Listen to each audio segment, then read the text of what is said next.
గుంటూరు జిల్లా కాకాని మండలం కాజా గ్రామంలో అడుగుపెట్టగానే ఎదురైన దృశ్యం అది. కలలోని స్వప్న భూమిలా అనిపించింది. నిగనిగలాడుతున్న ఎర్రని టమోటాలు చెట్టుకు ఒకటి రెండు కాదు, పదులు వందల సంఖ్యలో కాసి ప్రకృతికి ఆభరణంలా ప్రకాశిస్తూ దివ్య రూపాన్ని సంతరించుకుంది ఆ తోట.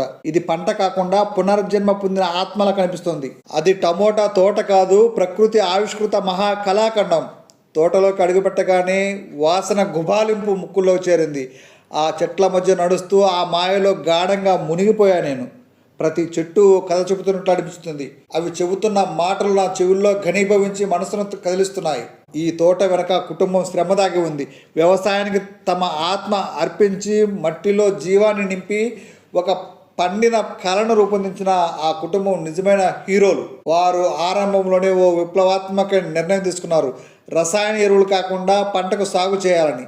ఇది ప్రకృతి మరియు వ్యవసాయానికి కలిగిన ఆధ్యాత్మిక అనుబంధానికి చిహ్నం అని చెప్పాలి. మట్టిని ప్రాణ సమానంగా చూసి సేంద్రియ ఎరువులతో సాగు చేయడం ప్రారంభించారు వారు.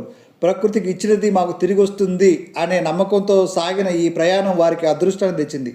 ఈ టమోటాలు కేవలం కూరగాయలు కాదు, అవి ప్రకృతి గర్భం నుంచి పుట్టిన కళాకృతులు. చిలక రెక్కల్లా రంగుల మెరుపులతో అలరిస్తున్న కాయలు ప్రకృతి అందానికి చిరునవ్వు లాంటి ప్రత్యేకతనిచ్చాయి. చెట్టుకు వేలాడే టమోటా గుత్తుల దృశ్యం కన్నులు తిప్పుకొనివ్వడం లేదు. ఇది ఒక ప్రకృతి వేడుక. మన కళ్ళ ముందు జరగడం అదృష్టంగా భావిస్తున్నాం. ఇక ఈ తోటలోని టమోటాలు ఎందుకు అంత నాణ్యంగా ఉన్నాయో తెలుసుకునే ప్రయత్నం చేద్దాం. ప్రతిరోజు భూమికి ఒక జపమాల వలె శ్రద్ధ. పాలపై సూర్యకాంతి రాలినట్లే అందులో నీటిని పసుపు కలపడం, చిటికడు ఆవు పేడ కలపడం వంటి వింత శ్రద్ధతో సాగు చేయడమే. ఈ ప్రకృతి వినగానే అది ఏదో పురాణ గాథలాగా అనిపిస్తుంది. ముదురుతున్న ఎరుపు రంగు టమోటాలు, చెట్టుకు వేలాడుతున్న గుత్తులు, ప్రాచీన కళాకృతులా మెరుస్తున్న పండ్ల దృశ్యం. వీటిని చూసి ఎవరికైనా మనసు కదలక తప్పదు. ఒక్కో చెట్టుకు వందల కాయలు, ఒక్కో కాయపై ఏమాత్రం మచ్చలు, రంగుల్లో పసుపు, ఎరుపు, గులాబీ వంటి అపూర్వ ఛాయలు. ఇంతటి నాణ్యమైన పంటను పండించిన రైతు కుటుంబం నిజంగా అభినందనీయం. వారి శ్రమ, భూమిపై ప్రేమ, ప్రకృతి దృష్టిలో ఉంచుకొని సాగు చేసిన విధానం పర్యావరణ హితంగా ఆదర్శప్రాయంగా కనిపిస్తుంది. మొదట సేంద్రియంగా నాణ్యమైన విత్తనాలను ఎంచుకున్నారు. ఇవి రోగనిరోధక శక్తిని కలిగి బాగా ఎదుగుదలకు దోహదపడ్డాయి. ప్రారంభ దశలోనే సేంద్రియ ఎరువులు వాడకంతో మట్టి నాణ్యతను పెంచుకున్నారు. గోమూత్రం, కంపోస్ట్ వంటి పదార్థాలతోటి తోటకు జీవం ఇచ్చారు. ఇక పంటకు తగిన నీరు పారుదల, మధ్యలో శ్రమను ఆదా చేసే విధంగా కుటుంబ సభ్యుల కృషి అత్యంత ప్రాధాన్యమైనది చెప్పాలి. రసాయనిక ఎరువులకు బదులుగా ప్రకృతి మీద ఆధారపడడం విశేషం. చెట్లకు అధికంగా కాసే కాయలు, ఒక్కో చెట్టుకు వందల కాయలు పండడం వ్యవసాయంలో నిజమైన విజయం అని చెప్పాలి. కాయల రంగు ఎరుపు, పసుపు, తెలుపు మిళితంగా మెరిసిపోవడం ఎంతో ఆకర్షణీయంగా కనిపిస్తుంది. ఆహార రుచికి ప్రాధాన్యం ఇచ్చే స్వచ్ఛమైన టమోటాలు నిజంగా అది ఒక వరం అని చెప్పాలి. రైతు కుటుంబం చెప్పిన ప్రకారం చూస్తే ఒక ఎకరా పొలంలో పండించడానికి 50,000 ఖర్చు చేశారు. ఇప్పటి వరకు 25 కిలోల బాక్సు 300 రూపాయలు పలుకుతుండగా గిట్టుబాటు ధర మరింత పెరిగితే వారి శ్రమకు తగిన ఫలితం లభిస్తుందని వారు భావిస్తున్నారు. ముఖ్యంగా సబ్సిడీ అవసరం లేకుండా గిట్టుబాటు ధరలు పొందడం రైతుల ప్రధాన అంశంగా ఇక్కడ కనిపిస్తూ ఉంది. సేంద్రియ వ్యవసాయ పద్ధతులు ఎలాంటి అనుభవాలు ఇస్తాయనే దానికి అద్భుత ఉదాహరణ ఇది. కుటుంబ సమిష్టి కృషి, మట్టిని ప్రేమించడం వంటి అంశాలు మిగతా రైతులకు స్ఫూర్తిని నింపుతున్నాయి. రైతులు ప్రస్తుతానికి 25 కేజీల టమోటా బాక్స్ ధర 300 రూపాయలు చెబుతున్నప్పటికీ ఈ ధర గిట్టుబాటు కోణంలో సరిపోతుందనేది వారి మాటల్లో అర్థమవుతుంది. అయితే వ్యవసాయంలో పెట్టుబడులు మరియు దిగుబడులు సమతుల్యతపై ప్రత్యేక శ్రద్ధ ఎంతైనా అవసరం. తోట నిర్వహణకు చేసిన ఖర్చు ఎంత, వాటి వివరాలు మనం సేంద్రియ ఎరువులపై పెట్టుబడులు, అలాగే వనరులు ఎంతవరకు ఖర్చు అయ్యాయి, ఇక కుటుంబం చేతనే వ్యవసాయ పనులు నిర్వహించడం, ఖర్చును తగ్గించడం ఎంతవరకు ప్రభావితం చూపించింది, అలాగే ఇవన్నీ విశ్లేషించి రైతులకు మార్గదర్శకంగా ఉండే ఆర్థిక నమూనాను రూపొందించుకోవాల్సిన అవసరం కూడా ఎంతైనా ఉంది. తోటి రైతులకు ఉపయోగపడే అనేక సలహాలు, సూచనలు మనకు ఎంతైనా అవసరం. ఇప్పుడు అలాంటి సలహాలు, సూచనలు పాటించిన ఈ రైతు, విజయవంతంగా ముందుకెళ్తున్న ఈ రైతు అభిప్రాయాలను కూడా మనం తెలుసుకుంటే తోటి రైతులకు కూడా ఎంతగానో ఉపయోగపడుతుంది. కాబట్టి ఇప్పుడు మనం ఆ రైతు దగ్గరికి వెళ్ళి ఆ రైతు ఈ పంట వేసిన విధానం, వేసిన తర్వాత ఆ పంట ఎదుగుదలకు తీసుకున్న చర్యలు, పంట దిగుబడులు, ఆ పంటకు ఆశించిన తెగుళ్ళు, ఈ నివారణ చర్యలు, అలాగే సాగుబడి నుంచి దిగుబడి వరకు వారు చేపట్టిన వరుస క్రమం, ఆ విధానాలను మొత్తం కూడా తెలుసుకొని తోటి రైతులకు ఉపయోగపడే విధంగా తీసుకెళ్తాం. ఖర్చు, వేసిన తర్వాత ఈ పంటను కాపాడుకోవడానికి ఆ రైతు పడ్డ శ్రమ, వీటన్నిటితో పాటు మార్కెట్ పరిస్థితి ఎలా ఉందో రైతు మాటలను తెలుసుకునే ప్రయత్నం చేద్దాం. చెప్పండి సార్, మీ పేరేంటి? సోమయ్య అండి. సోమయ్య. ఊరు? ఊరు చిన్నకాకని. ఈ పంట ఎంతకాలం అయింది వేసి? 3 ఏళ్ళు వచ్చిందా బాయ్. ఈ ఎకరం పంట వేయడానికి ఎంత ఖర్చు పెట్టారు ఇప్పటి వరకు? మొత్తం 50,000 కూలీల ఖర్చు కానీ, విత్తనాలు కానీ, ఈ మొక్కలు వేసుకొచ్చి 50,000 అయినాయి. ఇప్పుడు వరకు ఎంత దిగుబడి చేశారు మీరు? 100 బాక్సులు అంటే ఎంత? అంటే 30,000. అంటే ఇంకొక 20,000 వస్తే కానీ మీకు అసలు రాదు. ఇప్పుడు మీరు కోత ఎన్ని కోతలు తీశారు? ఇది ఫస్ట్ కోతేనా? ఎన్ని కోతలు వస్తాయి ఇప్పుడు మన ఈ పంట? ఇప్పుడు మీరు ఈ పంట చూసిన తర్వాత మీకు లాభాలు వస్తాయన్న నమ్మకం అయితే ఉంది కదా? ఇప్పుడు మార్కెట్ పరిస్థితి ఎలా ఉంది? ఇప్పుడు దండగా బాక్స్ 300. ఓకే. అంటే మామూలుగా ఇప్పుడు మీకు మంచి గిట్టుబాటు ధర రావాలంటే ఎంత ఉన్నారు మార్కెట్? బాక్స్ 500 ఉండాలి. అంటే ఇప్పుడు 300 ఉంది. ఇప్పుడు మార్కెట్ ధరలు పెరిగే అవకాశం ఏమైనా ఉందా? అవన్నీ మనకి అట్లా చేస్తాం. ఓకే. మీరు ఈ టమోటా కాకుండా ఇంకేమైనా పంటలు వేసారా? కూరగాయలు వేసింది టమోటా ఒకటి. ఎంతకాలం అయింది? కౌలు ఎంత పడుతుంది? 3 ఎకరాలు 33,000. 3 ఎకరాలు? 3 ఎకరాలు మీరు ఇది టమోటా వేసారా? ఇప్పుడు కొత్తగా వేస్తున్నది ఇది. ఓకే. ఇప్పుడు మీరు ఒక రైతుగా మీకు ప్రభుత్వం నుంచి ఎలాంటి సహాయం కావాలి? దీనికి సంబంధించి ఒక పంట ఏమన్నా పెట్టుబడి పెట్టాలంటే పంట రేటు ఉంటే చాలు. దీనికి సంబంధించిన మీకు సబ్సిడీలు ఏమన్నా ఉన్నాయి? ఏం అవసరం లేదు. ఇప్పుడు మీరు పంట చూస్తున్నారు కదా, ఇది బాగా మంచి నాణ్యమైన క్వాలిటీ అయినా. ఇప్పుడు మీరు పంట స్టార్టింగ్ విత్తనం వేసినప్పటి నుంచి ఇప్పటి వరకు ఎలాంటి పురుగు కానీ, ఇట్లాంటి చెడపెడలు కానీ ఇలాంటి ఏమి రాలే. దీనికి మీరు ఎలాంటి జాగ్రత్తలు తీసుకున్నారు ఇప్పటి వరకు? ఏమేమి మందులు వేసారు దీనికి?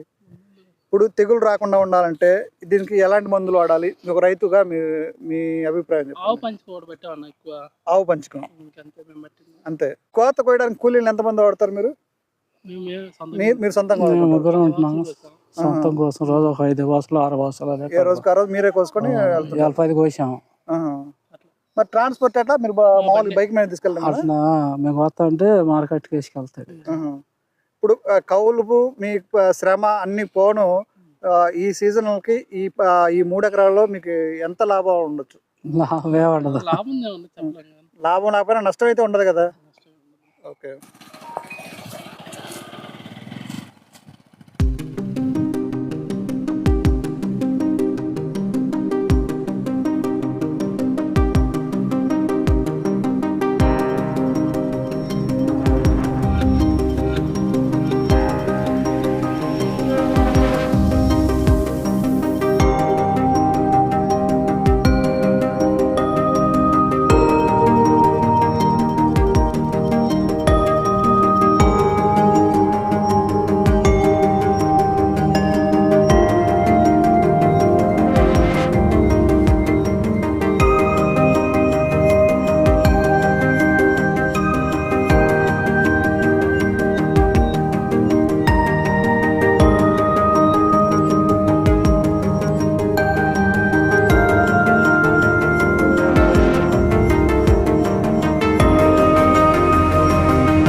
పులిచెందలా?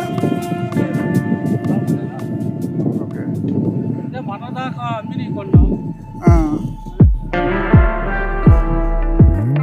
రేట్తో పాటు క్వాలిటీ కూడా బాగుంది. అంటే ఇంతకుముందు కొన్ని తోటలు తీసాం కానీ ఇంత క్వాలిటీ లేవు.